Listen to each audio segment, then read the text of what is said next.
Assalamualaikum warahmatullahi wabarakatuh. Nah, Waalaikumsalam warahmatullahi wabarakatuh. Masya Pak Allah. Ihsan. Jakarta atau di luar kota ini Mas Tony pagi ini? Di Jakarta, Pak Ihsan. Jakarta, mantap ya.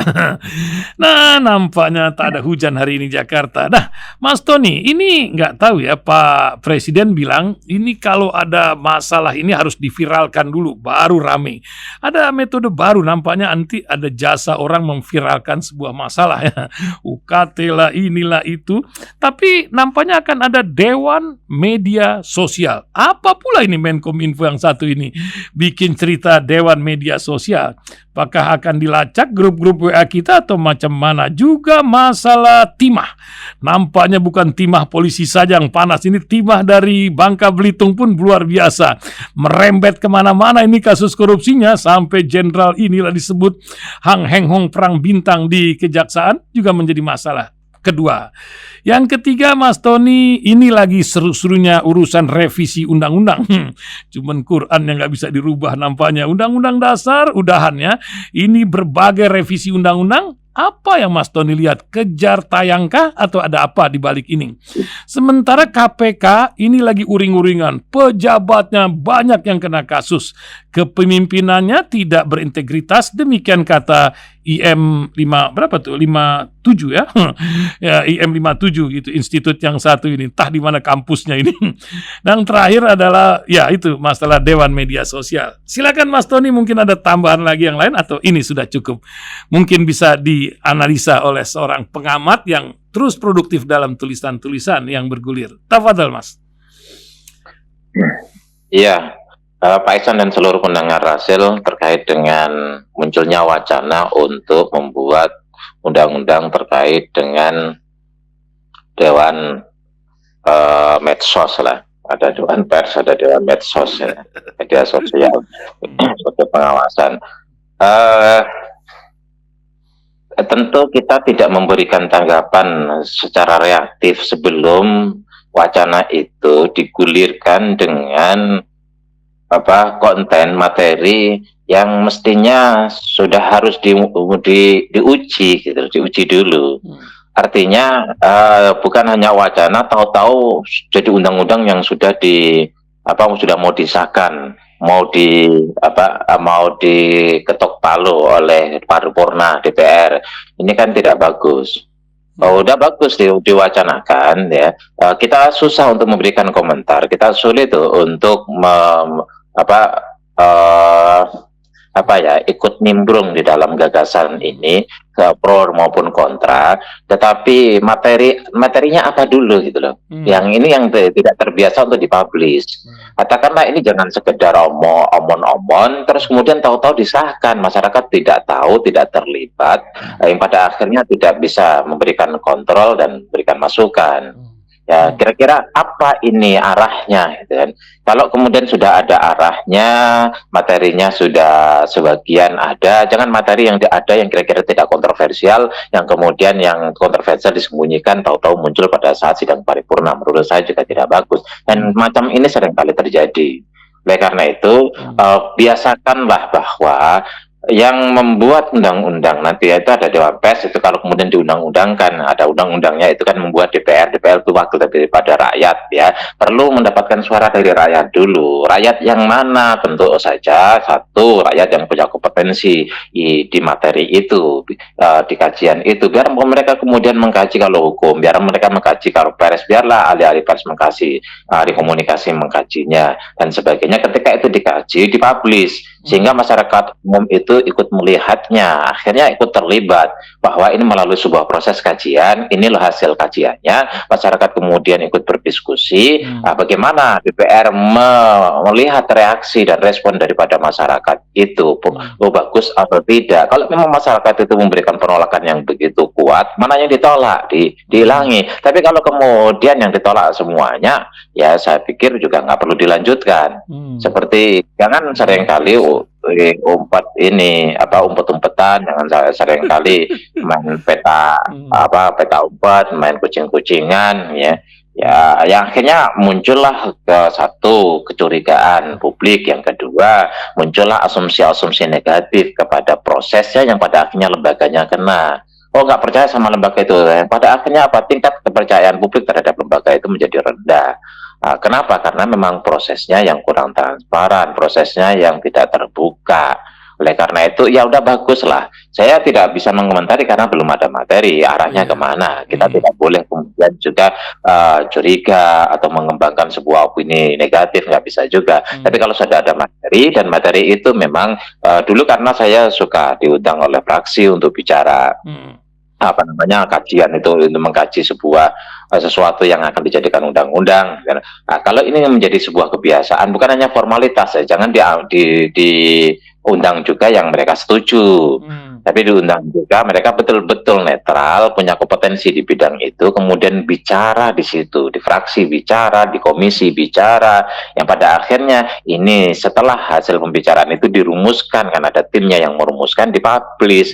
Ya bagaimana publik kemudian merespon, disitulah ya misalnya komisi yang berkaitan dengan masalah itu, ya di situ bisa membaca ini dilanjutkan atau tidak. Kalau dilanjutkan seperti apa materinya, jauh sebelum kemudian dibawa ke pembicaraan kedua, yaitu di sidang paripurna. Begitu Pak Ihsan. Ini terkait dengan iya, itu yang perlu dilakukan. Jangan tahu-tahu ujuk-ujuk ketok palu aja ya. Banyak kejadian macam begitu sekarang.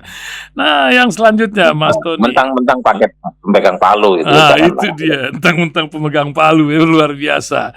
Nah, apa yang terjadi dengan timah di Bangka Belitung? Nampaknya ini Hang Heng Hongnya ini sampai rame sekali tuh antar perang bintang di balik itu. Gede kali ini kasus kan Bang, bertriliun-triliun itu. Bagaimana di balik cerita ini? Kan nampaknya kalau mau dibongkar ini bukan hanya yang ini, banyak lagi kisah yang lain. Ada apa di balik ini sebenarnya Bang? Memang hanya timah itu kan persoalannya, seperti Pak Ihsan bilang gitu kan. Dulu ada kayu, mafia kayu, ya kemudian ada mafia-mafia yang lain lah gitu kan. Dan tidak bisa itu kenapa dikatakan mafia? Karena tidak dilakukan oleh satu orang, tidak dilakukan oleh 3 orang, tidak dilakukan hanya oleh kroco-kroco, tapi melibatkan orang-orang besar dalam konteks hukum, dalam konteks ekonomi, orang besar yang punya kuasa, orang besar yang punya kekuatan, orang besar yang punya duit dan sebagainya, dan orang besarnya ini banyak, sehingga tidak mudah ya. Kenapa tidak di KPK? Itu kan 271 triliun, kenapa nggak di KPK saja gitu kan? Begini Pak Ihsan, saya tidak bisa masuk dalam konteks ini, memang kadang-kadang ngeri-ngeri sedap gitu loh. Tidak semua ya yang bisa yang kita panggung tahu, belakangnya kita buka sedikit aja Mas Tony, sedikit gitu. Enggak, saya bikin clue-nya aja gini loh. Clue-nya betul. Bikin ininya aja secara umum gini, secara umum. Kasus besar itu ya mencuat ya, kemudian sampai ke ranah hukum karena ada konflik antara kekuatan yang satu dengan kekuatan yang lain. Kalau tidak ada konflik kekuatan satu dengan kekuatan yang lain, itu aman. Ya, artinya apa? Ini mainannya si ini si ini nggak ikut main, sementara yang nggak ikut main punya kuasa, gitu kan? Dan itu bisa dia terbongkar. Ketika pemain-pemain itu tidak bisa menembus kepada orang yang punya otoritas, misalnya terkait dengan ranah A atau ranah B atau mafia C, mafia D, ya atau mainan A lah, bahasa lebih halusnya mainan A, mainan B tidak bisa tembus kepada otoritas kuasa, itu biasanya akan jadi masalah. Kira-kira gambarannya seperti itu. Tapi kalau kemudian itu tertembus semuanya, akur-akur, tidak ada konflik di antara mereka, ya kita tahu lah dari masa Orde Baru sampai sekarang, ya begitulah gitu loh. Kadang-kadang memang kita membayangkan betapa negara. Jadi kalau kemudian konflik bisa dibaca dari mana publik ya, kemarin kejaksaan sama ada Densus 88 ribut di situ, itu kan sebenarnya menjadi clue untuk orang kemudian itu toh, ini toh, nah, kemudian baca misalnya ada satu media yang punya kemampuan investigasi yang bagus, saya nggak perlu sebutkan, nanti dianggap iklan ya, karena tidak bayar juga di Rasil kan. Iya betul. Ada media, ya paham lah, ada media yang punya kekuatan investigasi atau punya karakteristik investigatif gitu gitu kan. Itu juga dibongkar. Yang kemudian ada yang mengatakan Jenderal B dan sebagainya. Ya itu Macam-macam. kan sebenarnya clue-clue semua itu. Ya tidak mungkin ada orang berani mengatakan di media seperti itu kalau dia tidak punya atau tidak memiliki informasi A1 atau informasi yang valid. Dan gitu. Jadi sampai kapanpun gitu kan, peristiwa-peristiwa besar itu terjadi kalau satu ya pihak yang punya otoritas itu memang tidak bisa ditebus, yang kemudian syarat yang kedua ketika itu terjadi sebuah konflik, apakah konflik dengan pihak yang punya otoritas atau konflik internal ya di dalam permainan itu sendiri. Kalau itu tidak terjadi, sudahlah, itu akan lancar-lancar saja. Itulah nampaknya pentingnya persatuan baik buat bandit maupun buat perjanjian baik. Tapi ujung-ujungnya akan selalu karena yang misalnya ada mainan A melibatkan begitu banyak sekali ya, tokoh-tokoh besar. Tidak mungkin kemudian itu akan dibongkar seakar-akarnya, karena kalau ini dibongkar seakar-akarnya, wah, itu terjadi terjadi gempa di Indonesia. Ya kasus apapun. Tidak ada kasus yang katakanlah di daerah ada kasus di daerah si A. Kalau di daerah itu ada mainan, tidak mungkin itu akan lancar, tidak mungkin itu apalagi sampai bertahun-tahun, sampai puluhan tahun. Terus kemudian tidak melibatkan otoritas di daerah itu, semua otoritas tidak mungkin tidak dilibatkan. Sulit kalau mainan A gitu kan. Nah, kalau kemudian itu ada kaitannya dengan otoritas pusat, nggak mungkin melibatkan otoritas pusat. Ini macam pepatah, ini gajah bertarung lawan gajah, pelanduk mati di tengah-tengah. Siapa yang jadi pelanduknya?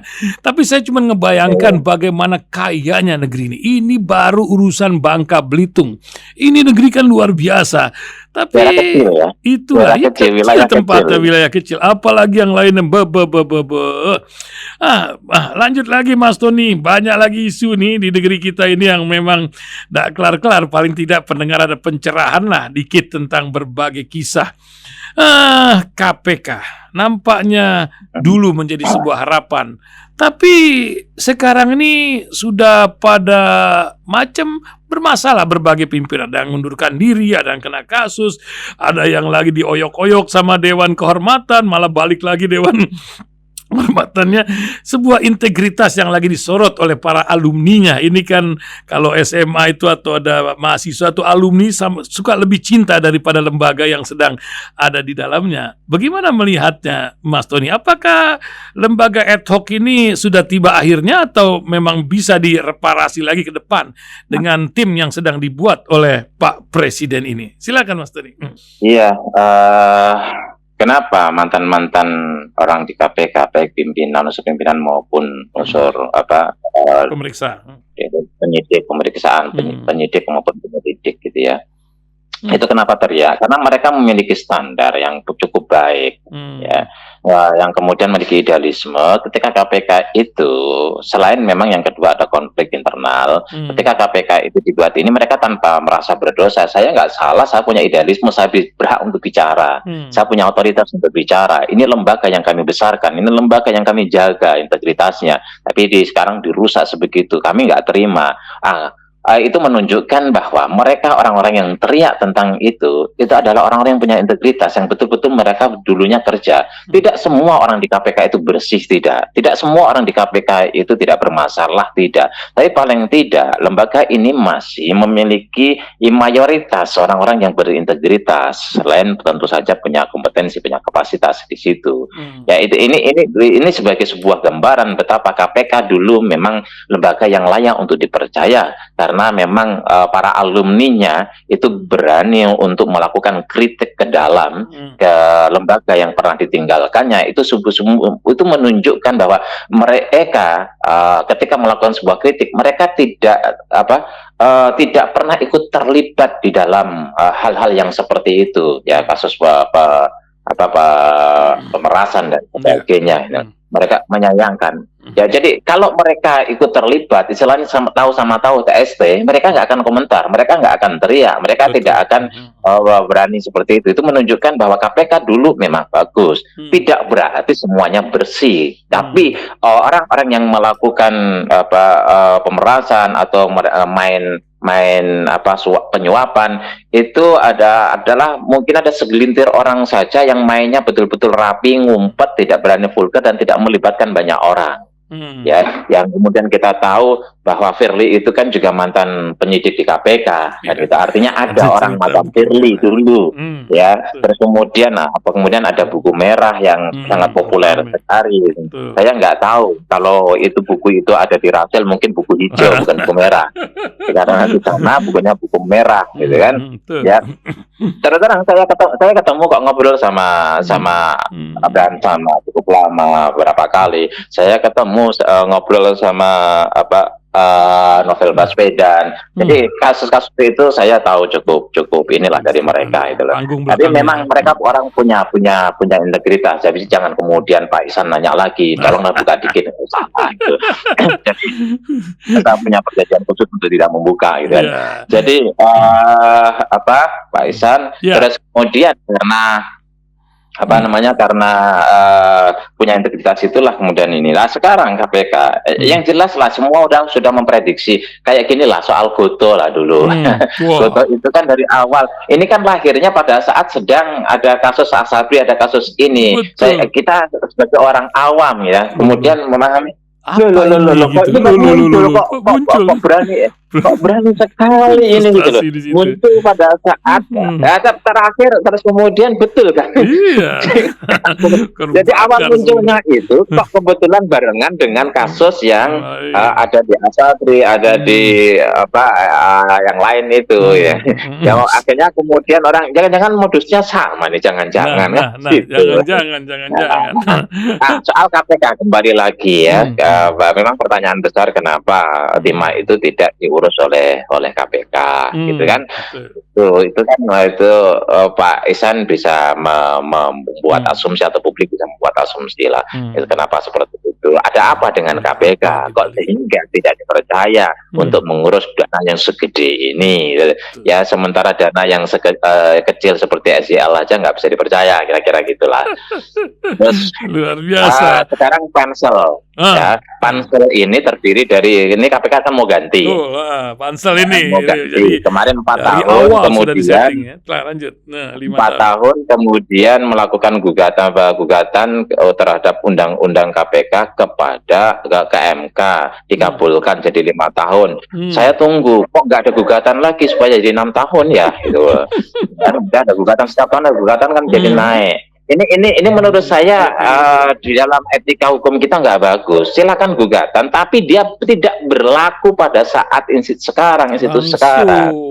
Itu kan? Jadi dia berlaku bagi yang lain. Misalnya ini saya malah lebih bagus suka sama mahasiswa tentang UKT ini. Lanjut ke UKT juga UKT begitu. Ini kan bayar nanti kita kembali ke KPK. Bayarnya kenaikannya itu untuk mahasiswa baru kan gitu. Tapi mahasiswa yang lama itu yang demo, yang protes, gitu kan? Itu artinya apa? Mereka betul-betul tidak memikirkan diri sendiri, tapi yang dipikirkan itu adalah generasi yang akan datang, adik-adik mereka, masyarakat secara umum. Ini ada orang melakukan gugatan untuk dirinya. Gitu ya. Kita di Amerika misalnya, aturan di Amerika misalnya, gitu kan, legislatif itu mereka membuat aturan, tapi aturan yang dibuat kalau berkaitan dengan diri mereka, institusi mereka, itu tidak berlaku kecuali setelah habis periode mereka, sehingga mereka bisa objektif. Kalau itu berkaitan dengan institusi mereka, subjektif jadinya. Mereka hanya memperjuangkan diri sendiri, apalagi kalau mereka membuat undang-undang bagi mereka. Ini namanya misalnya gitu kan, perlunya fasilitas perumahan DPR. Ya iya silakan, tapi untuk DPR periode yang akan datang. Dia luar tapi biasa. Sebelum ketahuan siapa yang akan jadi gitu.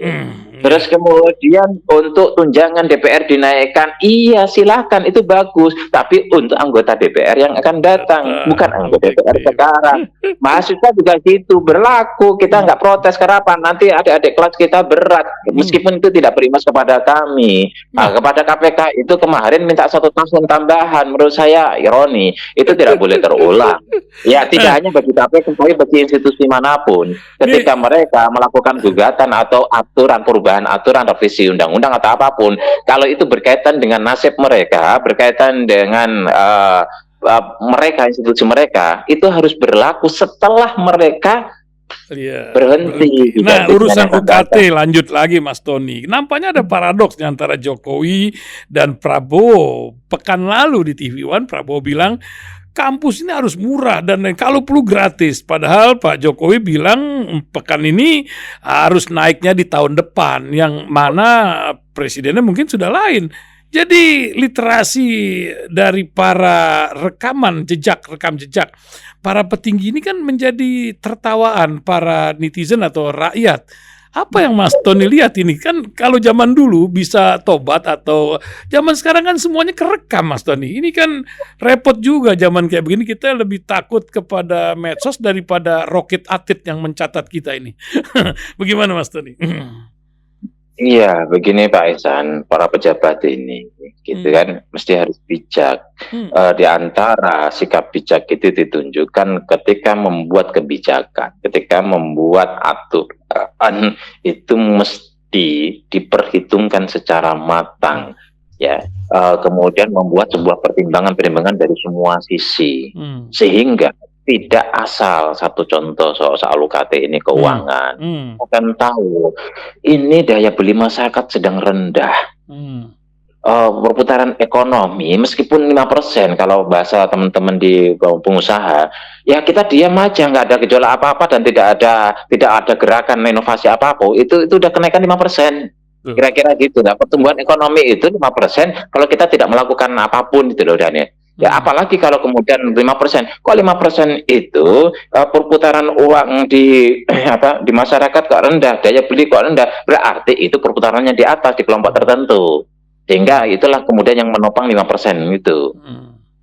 Kalau 6% pertumbuhan ekonomi, ya mungkin ekonomi bagus. Dalam kondisi yang stuck seperti ini, daya beli masyarakat rendah, ya, terus kemudian tabungan, kalau kata para pengusaha kelas menengah, ya kelas menengah itu bilang mereka makan tabungan sekarang, pasti tabungannya berkurang kata mereka, katanya.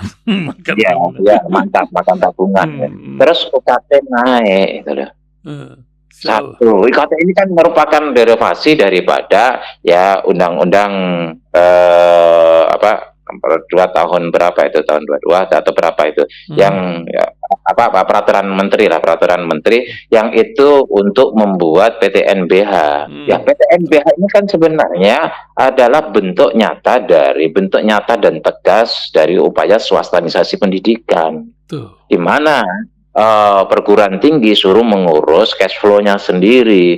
Iya, dengan begitu dia harus nyari uang sendiri untuk memenuhi kebutuhan anggarannya setiap tahunnya. Kalau nyari uang sendiri kebutuhannya ini kan harus bisnisnya apa? Ya UKT. Kecuali ya Pak Bahlil kemudian memberikan masing-masing tambang nikel batubara 1.000 hektar kepada masing-masing kampus, ya itu lain persoalan. Betul. Ya kalau kemudian disuruh bisnis gitu kan, kampus itu disuruh bisnis, ya bisnis apa? Malah nanti ujung-ujungnya jadi BUMN, tidak jadi ngurus mahasiswa, kecerdasan anak bangsa, tapi yang ngurus adalah bisnisnya. Itu dia. Pak Ihsan, kita bisa bayangkan gitu kan, bisa bayangkan. Jadi satu dengan yang lain pun akhirnya berbeda, bergantung kepada kemampuan finansial dari masing-masing perguruan tinggi. Kemampuan finansial masing-masing perguruan tinggi itu berbeda-beda, katakanlah ITB, UI, guru besarnya bisa 40-50, take home pay-nya 40-50 miliar, 50 juta katanya per bulan. Tapi kalau macam UIN Jakarta, UIN Semarang, UIN mana-mana gitu kan, itu paling di bawah 30 juta, jomplang juga. Padahal ya, mereka sama. Akhirnya apa? Ya seperti swastanisasi, ada persaingan di situ. Mana universitas yang sejahtera, dia akan yang UKT-nya mahal. Ya kalau kemudian di UIN, masanya UIN itu dikasih mahal, ya pasarnya kan beda.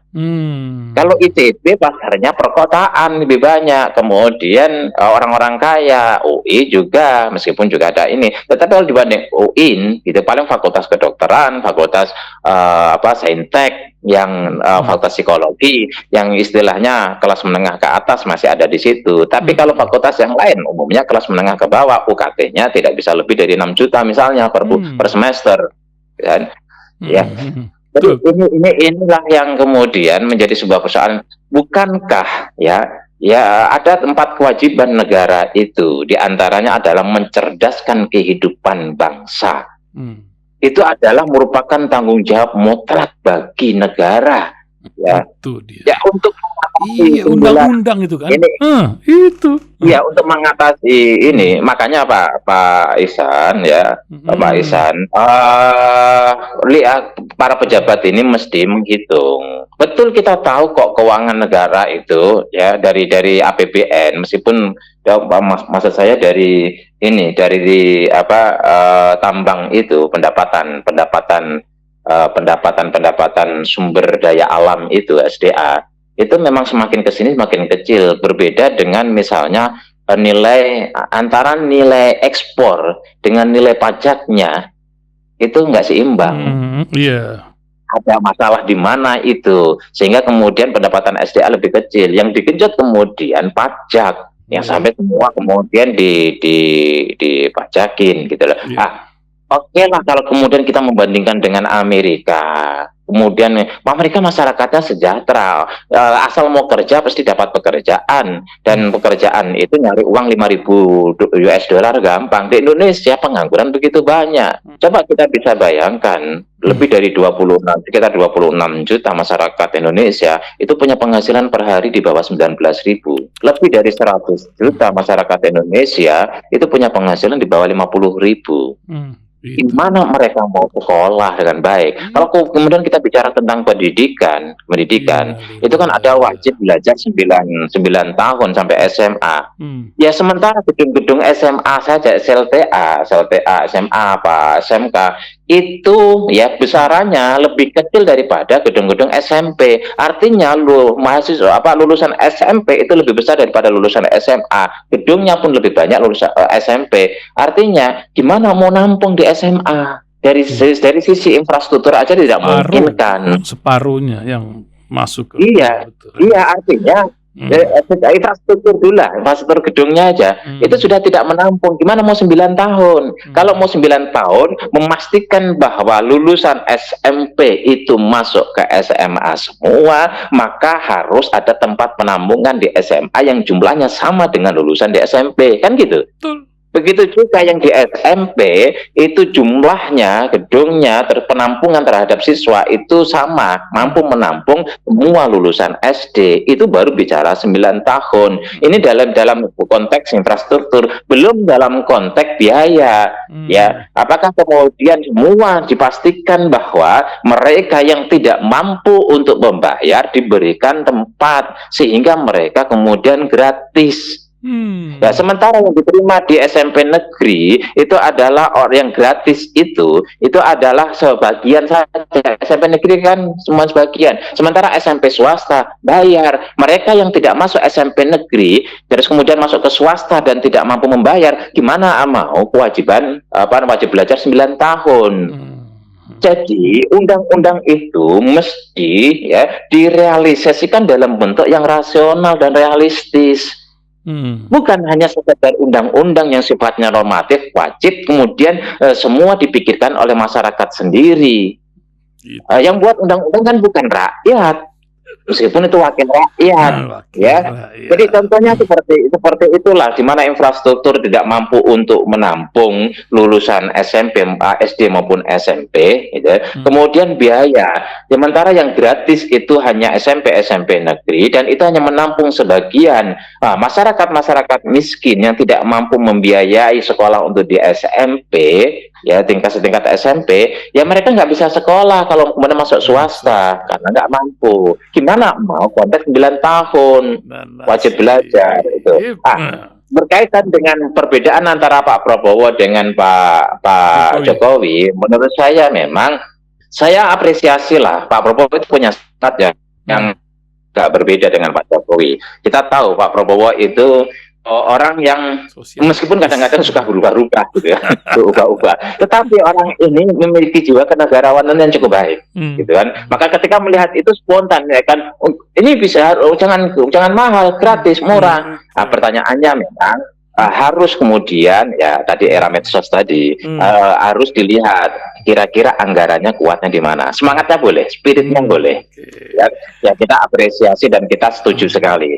Ya kemudian lihat anggarannya. Negara itu sebenarnya mampu atau tidak untuk membiayai itu. Kemampuannya itu berapa persen ya dari ini. Saya malah berharap gitu ya. Kita dorong semua. Nanti Pak Prabowo Oktober ini dilantik, UKT nggak jadi naik, bahkan ya kalau Pak Prabowo menginginkan beasiswa diperbanyak. PTNBH dihapuskan, nggak jadi PTNBH. Jadi betul-betul negara dengan 20% itu diarahkan untuk Kementerian Agama, ya, pendidikan di Kementerian Agama dan pendidikan di bawah Kementerian Kemendikbud, ya. Yang kementerian-kementerian lain berupa pelatihan-pelatihan diambilkan dari jatah kementerian itu sendiri, tidak diambil jatah dari 20%. Kalau 20% anggaran untuk pendidikan pure itu digunakan melalui jalur pendidikan di bawah Kemenak dan jalur pendidikan di bawah Kementerian Kemendikbud, saya pikir ini akan besar. Tidak akan itu akan ada PTNBH, tidak akan organisasi pendidikan, tidak akan ada UKT yang begitu naiknya sampai 500% itu. Makanya saya setuju ketika Menteri Agama bilang oke, jadi PTNBH untuk UIN ditunda karena memang kondisi keuangan tidak mungkin. Menurut saya oke. Jadi ke depan harus dilihat lapangannya dulu, dilihat datanya dulu sebelum membuat kebijakan, sebelum membuat sebuah aturan. Jangan kemudian aturan ya mengejar kebutuhan atau mengejar idealitas, ya kebutuhan pragmatis karena keadaan atau mengejar, tapi tidak melihat semua komponen, semua unsur yang ada di situ dan berpengaruh berdampak kepada dari dan kepada aturan itu. Ini harus dilihat secara komprehensif. Jangan Pak Ihsan kemudian bilang anaknya ada merah-merah di ini kemudian ditampar saja, sementara Pak Ihsan nggak pernah nanya, kena merah kenapa? Jatuhkah, dipukul orang kah, atau dia tengkar kah dan sebagainya. Lihat lapangan semuanya, baru kemudian membuat rumusan kesimpulan dan kemudian membuat rumusan kebijakan. Begitu Pak Ihsan. Kembali lagi soal KPK yang belum tuntas tadi, pansel penyelenggaraan, ya itu di penyelenggara itu ya bergantung. Dia kan 9 orang dipilih oleh presiden. 9 orang ini ya, ini kan akan bekerja untuk memilih 5 pimpinan KPK dan 5 dewas. Ini bergantung apakah orang ini yang dipilih 9 orang ini adalah orang-orang, satu punya integritas, kedua punya kompetensi, yang ketiga itu independen apa tidak. Kalau tidak independen, nanti titip seperti misalnya pembuatan tim seleksi ya, tim seleksi terhadap KPU, Banwas.